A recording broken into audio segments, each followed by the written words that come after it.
survive in this industry. He accepts and works only in the films where he believed that would leave an impact on the audience. Classmates was a trendful sector and takes up all the project with new sensibilities, starting from his debut film, Oru Maravathoor Kanavu. At the shortest possible time, he spun magic at box office by doing some films like Meesha Madhavan, Chandupattu. His genius lies in breathing life into characters that are unglamorously real. He has taken to his credit Kerala State Film Award for the Best Director for the film Ayalum Nanum Tamil. He manages to strike gold in every film and never he fails to make people think his filmmaking. This storyteller came up from the rank of assistant director to become trailblazer in Malayalam cinema. A very versatile director's main aim is to entertain the audience, and recently released Tattumpurathu Achyuthan has certainly made people to think and laugh. He has spread his wings even to be an actor in many films as we know, and the latest is Gypsy in Tamil. He is well accepted by critics and masses. His array of films that collected Kerala State Film Award to his crown are Classmates, Achanurangata Veedu for Best Films, Ayalum Nanum Tamil for Best Films and Best Director. He also enjoyed the fame of achieving South Indian International Movie Awards, Asian Film Awards and so on.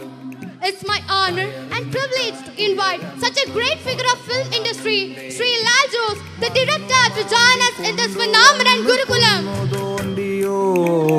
നല്ല നീർത്തടങ്ങളെ കുഴിച്ചു മൂടിയോർ കണ്ണുകെട്ടി കിളി കളിക്കും ഭരണമൂർത്തികൾ ഈ പ്രസന്ന പൂവിനെ മറന്നു പോകവേ. വേദിയിലും സദസ്സിലുമുള്ള പ്രിയപ്പെട്ടവരും, ആദ്യമായി minister സഖാവ് AK ബാലൻ അവർക്ക് ഞാൻ നന്ദി പറയുകയാണ്. ഞാനിവിടെ ആശംസാ പ്രാസംഗികനായിട്ട് വന്നതാണ്. എനിക്ക് ഈ പ്രൊമോഷൻ കിട്ടാൻ കാരണം അദ്ദേഹം വരാതിരുന്നതാണ്.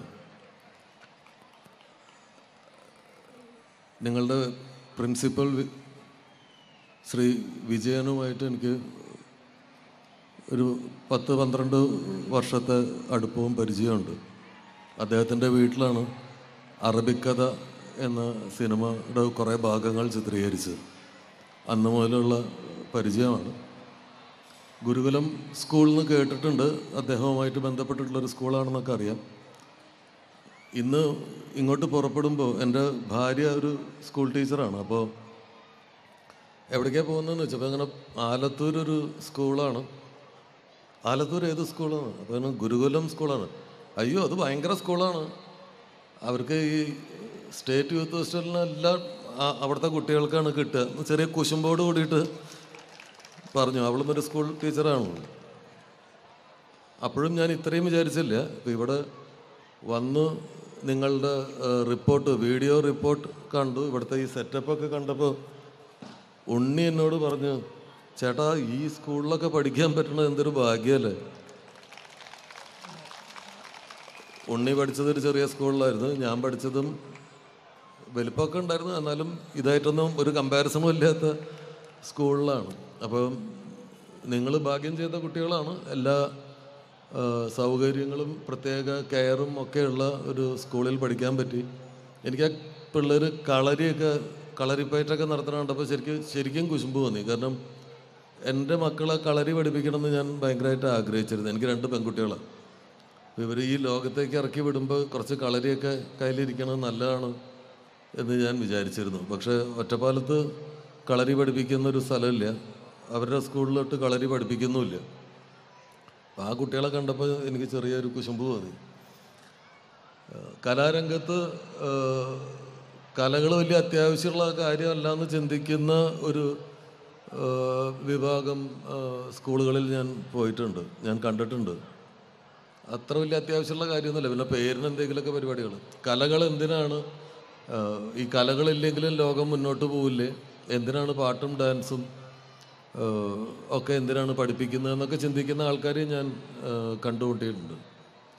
പാട്ട് പാടാൻ കഴിയാത്തവരെ പേടിക്കേണ്ട. പാട്ട് പാടാൻ കഴിയില്ല എന്നുള്ളതൊരു കുറ്റമല്ല. പക്ഷെ എനിക്ക് പാട്ട് ഇഷ്ടേ അല്ല എന്ന് പറയുന്ന ആരെങ്കിലും കണ്ടാൽ അയാളെ സൂക്ഷിക്കണം.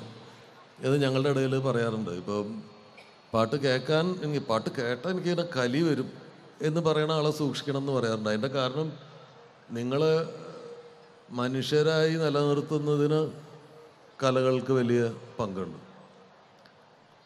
നല്ല വിദ്യാഭ്യാസം ആവശ്യമാണ്, നല്ല ഭാഷാ പഠനം ആവശ്യമാണ്, എന്താ പറയേണ്ടത്, ബാക്കി എല്ലാ കാര്യങ്ങളും ആവശ്യമാണ്. പക്ഷെ അതിനോടൊപ്പം നിങ്ങൾക്ക് കലകളിൽ അഭിരുചി ഉണ്ടാവുകയും കലകൾ ആസ്വദിക്കാനുള്ള ആസ്വാദകനാണ് ഏറ്റവും വലിയ കലാകാരൻ. പ്രകടനങ്ങൾ നടത്തുന്ന ആളല്ല, അഭിനേതാവല്ല, സംവിധായകനല്ല, നർത്തകനല്ല, ഗായകനല്ല. ഏറ്റവും വലിയ കലാകാരൻ ആസ്വാദകനാണ്. ആസ്വദിക്കാൻ കഴിയുക എന്നുള്ളത് നിങ്ങളുടെ ഹൃദയത്തിന് എന്താണ് ഞങ്ങളുടെ ജോലി. ഇവിടെ MLA ഉണ്ട്, മുൻ MLA ഉണ്ട്.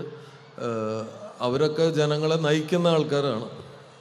അവർ ജനങ്ങളെ നയിക്കുന്ന ആളുകളാണെങ്കിൽ ഞങ്ങൾ കലാകാരന്മാർ നിങ്ങളുടെ ഹൃദയങ്ങൾ വേനൽക്കാലത്ത് വീണ്ടുണങ്ങിയ പാടം പോലെ ആവാതെ നനവുള്ളതാക്കി നിലനിർത്തുന്ന, സജ്ജലമാക്കി നിർത്തുന്ന, ആർദ്രതമായി നിർത്തുന്ന ജോലിയാണ് ഞങ്ങൾ ചെയ്യുന്നത്. ഇവിടെ വന്നപ്പോൾ വളരെ സന്തോഷം തോന്നി. ഇവിടുത്തെ ഈ വിജയൻ മാഷിൻ്റെ ഒരു എനർജി കണ്ടപ്പോൾ, ഞാനൊരു 10-11 വർഷമായി തോന്നുന്നു അറബിക്കഥ കഴിഞ്ഞിട്ട്. അന്ന് കണ്ട അതേപോലെ തന്നെ ആൾ ഇപ്പോഴും ഇരിക്കുന്നു. ഇത് ഇവിടുന്ന് മൈക്കൊക്കെ ആയിട്ട് ഇറങ്ങി ഓടണം കണ്ടപ്പോൾ എന്തോ പരിപാടിയെന്ന് പിടികിട്ടിയില്ല. ആ എനർജി എന്തായാലും ഇവിടെയുള്ള മറ്റാളുകൾക്കും ഉണ്ടാവും. ഈ സ്കൂളിൻ്റെ ഈ നല്ല എന്താ പറയുക, നല്ല പൗരന്മാരെ സൃഷ്ടിക്കുന്നതിൽ ഈ സ്കൂളിന് ഒരു വലിയ പങ്കുണ്ടെന്ന് ഞാൻ വിശ്വസിക്കുന്നു. ഇവിടെ കണ്ട കാര്യങ്ങളൊക്കെ മറ്റധികം സ്ഥലങ്ങളിൽ കാണാത്ത കാര്യങ്ങളാണ്, വളരെ പോസിറ്റീവാണ്. ഏതായാലും കൂടുതൽ പറഞ്ഞ് മുഷിപ്പിക്കുന്നില്ല. ഞാൻ ഒറ്റപ്പാലം റെയിൽവേ സ്റ്റേഷനിൽ 8 മണി തൊട്ടിട്ട് ഒരാൾ വെയിറ്റ് ചെയ്യും. ഞാനിത് 5:30 പരിപാടി തുടങ്ങിയിട്ട് ഒരു 7:30 ഇവിടുന്ന് പുറപ്പെട്ടിട്ട് 8 മണിക്ക് അയാളെ പിക്ക് ചെയ്തിട്ട് തിരുവനന്തപുരത്തേക്ക് പോകേണ്ടതാണ്. അപ്പോൾ 8 മണി മുതൽ അവിടെ കാത്തു നിൽക്കുന്ന ആളെ പിക്ക് ചെയ്യേണ്ടതുള്ളതുകൊണ്ട് ഞാൻ ഉടനെ ഇവിടുന്ന് പോവുകയും ചെയ്യും. ഏതായാലും ഇവിടെ വരാൻ കഴിഞ്ഞതിലും ഇത്രയും മനോഹരമായ ഒരു സായാഹ്നം നിങ്ങളോടൊപ്പം ചെലവഴിക്കാൻ കഴിഞ്ഞതിലും വലിയ സന്തോഷം. നിങ്ങൾക്ക് എല്ലാവർക്കും എൻ്റെ പുതുവത്സര ആശംസകൾ. ഇവിടുത്തെ വിദ്യാർത്ഥികൾ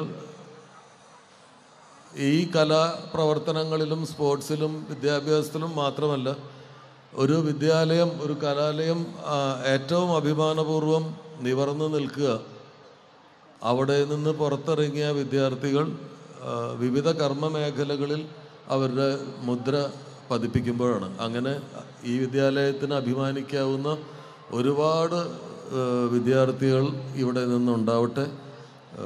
എല്ലാ ആശംസകളും ഭാവുകങ്ങളും. ജയ് ഹിന്ദ്.